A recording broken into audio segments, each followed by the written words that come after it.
gaming, productivity, or just browsing. Today's product will improve it all, but before, it's kind of big, so I'm not going to keep it in frame because this thing is huge.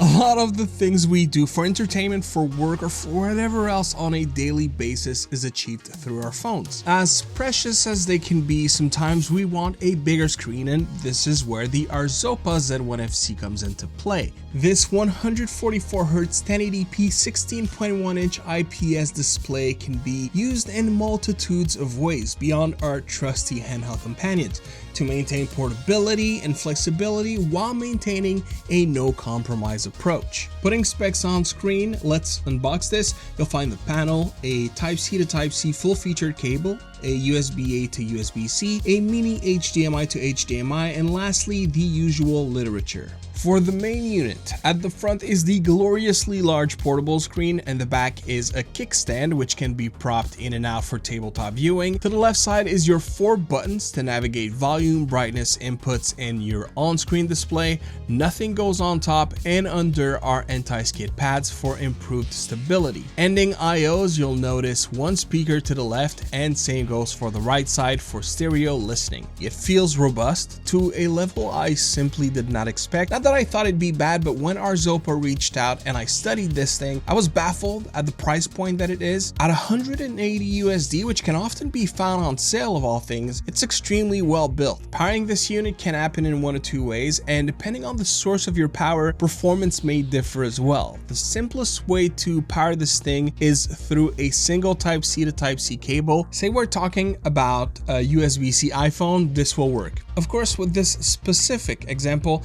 the colors are a bit washed out, and thanks to the OSD, you can tweak it a bit using the side buttons, but whenever you hit the limit of the host device's power, the screen will immediately reset and ignore the updated settings. Thankfully, the experience can be much better, which took me a couple of minutes to realize, and I kind of had to sit with my thoughts on this one. Would I have preferred a panel that looked great 100% of the time, but didn't work with my iPhone for not having enough power? Or do I prefer a panel that can be flexible based off of my use case? I presume most people would choose the latter, and so would I. And that is what makes this ARZOPA screen even more surprising. Before we go any further, let me show you the difference between fully supplying this with little juice versus enough that it could possibly need and use. Now that you know you can get much more out of this, let's continue. This device supplies no power of its own. Every watt depends on the device you connect it with. For example, on the iPhone, it caps at 60 FPS, 1080p, and what I would consider to be a low saturation with decent to low brightness. Now, if I plug this in a Galaxy Fold 4, I can't even break 35 of brightness. However, we are on 1080p 144Hz, which does require more juice. Lastly, when doing this with a Red Magic 8 Pro, not only can I crank brightness all the way, I can also push HDR, well, sort of, but also not quite, more on that later. But also it retains a 1080p 144Hz signal, meaning that the Red Magic 8 Pro can cap what this panel needs to run at peak performance. So what's the general rule here? More power equals more vibrancy and more nits, aka more brightness. And when giving this panel all the juice it can use, it's shocking just how good that it actually is. At 136 ppi, it is superior to the sharpness you'd get from a 1440p 27-inch monitor, but not as much as a 4K 27-inch one. It pretty much sits right down the middle, meaning that the image quality that you get, considering the price point, is pretty amazing as long as you have the device to drive it. That said, you're also likely to keep the screen closer to your face, which could net a slightly blurrier image, but never to the point of being distracting. So the next question is, how do you drive this panel to its max performance all the time? This is why you have 2 USB-Cs on this panel, and what's amazing about these simple looking USB-Cs is that they are bidirectional. Or is it bidirectional?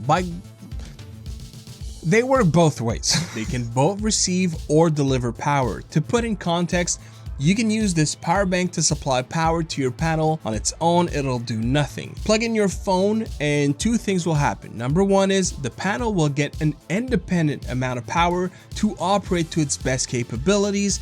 And number 2, if supplied with enough wattage, it'll charge whatever device stands at the end of your cable. Let's talk 144 Hz. It's no secret, gamers love frames, always more frames. Our phones are not best suited to drive this many FPS. Your PC, your Mac will without issue, and again, just a single USB-C will be needed from these devices to fully utilize your panel.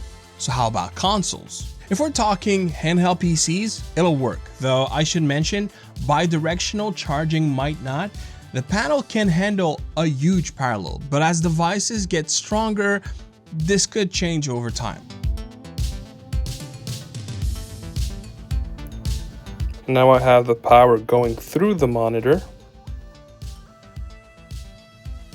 And it just moved to the turbo 30 watt. Wow, that's actually impressive. So all that power is going through the panel. I know of a handheld that has a smaller need for power, but with one caveat, which is it uses its own video and audio protocol, and that's the Nintendo Switch. And guess what? It absolutely does. As long as you supply enough external power, this monitor will act as a dock, allowing you to play your Switch on a bigger panel. I feel like I'm transported back to my mate Vince video. If you know, you know. We've covered a lot in this video, but we haven't covered it all. Not every device can output via USB-C. Xbox and PlayStation comes to mind. So in these instances, you can supply external power using USB-A to USB-C and the device's own USB port. And by using the HDMI out to HDMI mini, you can still accept the signal to your ARZOPA screen. Just like that, you got a PS5 or Xbox Series to take with you on the go. So quick something, if you look here, it says that 120 Hz will not work. However,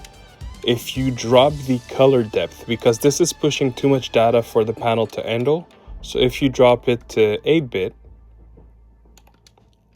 you will have access to 120 Hz. Now let's see if that works with 10-bit.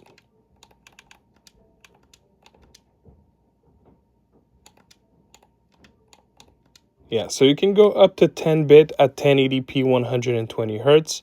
That'll work just fine with the panel and your Xbox. This product is truly a wonder and one that can travel with you with very little actually needed. Which, talking about, this product has two optional accessories and one I particularly recommend, the sleeve. This product being so versatile and portable is amazing, but the last thing I'd want is for the screen to get scratched or scuffed while in backpack, or else if you know you'll move things around, get the sleeve. It's got this nice leatherette exterior and the interior has two compartments with nice felt, perfect to slide another slim device if needed. The sleeve runs you for 30 USD but can often be found on sale for 27 USD. And talking about the price, at least at the time of making this review, I said earlier the panel was 180 US dollars. Well, not right now. It's heavily reduced in price, and if you followed the link and entered the coupon code, all details are in the description, you can have this with free shipping for just shy of $100. I don't understand. That's as much as the premium edition of Indiana Jones: The Great Circle. Guys, this is nearly all the time I have today, but before ending this review, the pros spoke for themselves.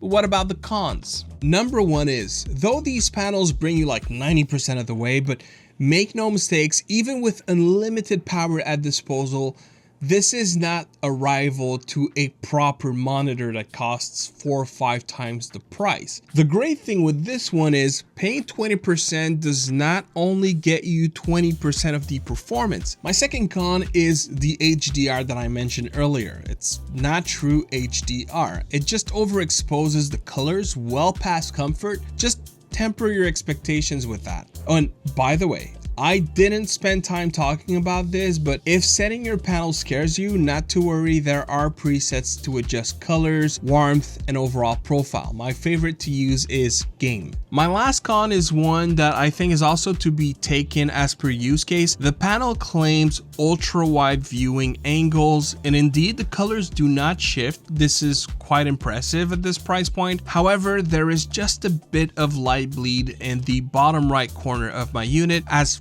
panel lottery would have, this may not always be the case, but it is with mine. I do have one last note though. It is not a con per se. This panel does not support touch like some others do, which is fine considering the price point, and I am sure it would be a lot higher if it did, but I am shocked that ARZOPA does not seem to offer touch-capable alternatives. They seem to drive prices of these panels pretty aggressively. Why not leverage that they have competitive offers to bring touch into the mix? There's probably a reason, but I didn't want to address it. Now, what do you guys think? Is that a product you'd want to buy for yourself? And more importantly, if you do, let me know in the comments how you'd like to use it. As an extra PC monitor, as a drag-along screen for your handheld, for your phone, as a way to move your console in different rooms of the house. I'm curious. Thank you very much for clicking and watching the video. As always, please consider doing all the YouTube things such as subscribing and liking the video, and I'll see you